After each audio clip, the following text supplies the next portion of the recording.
बोलिए परम पूज्य गुरु घासीदास बाबा की, बोलिए परम पूज्य गुरु घासीदास बाबा की।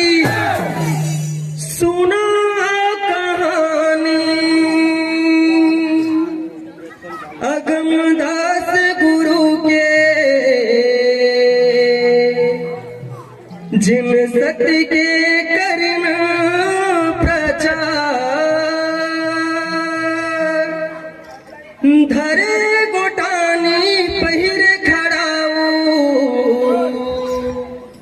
रेंग हिरानी सागर, दिग्विजय के राजा ऋषि है, जिन करे गुरु के अपमान,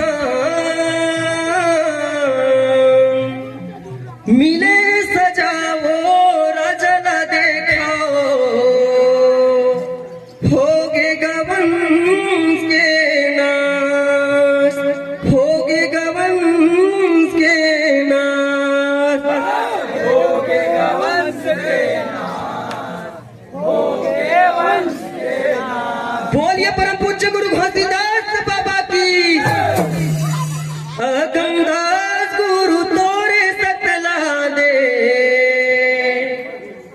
ये दे राजा का माथ नवाए हैं। अगमदास गुरु तोरे सतला दे, ये दे राजा का माथ नवाए हैं। अगमदास गुरु तोरे सतला दे, ये दे राजा का माथ नवाए हैं। अगमदास गुरु तोरे सतला दे, ये राजा का माथ नवाए, ये राजा का माथ नवाए, राजा का माथ नवाए, राजा का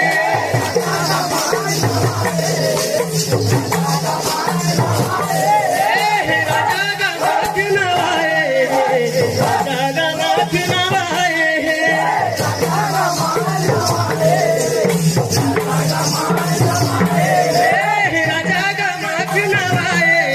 राजा का माथ नवाए। राजा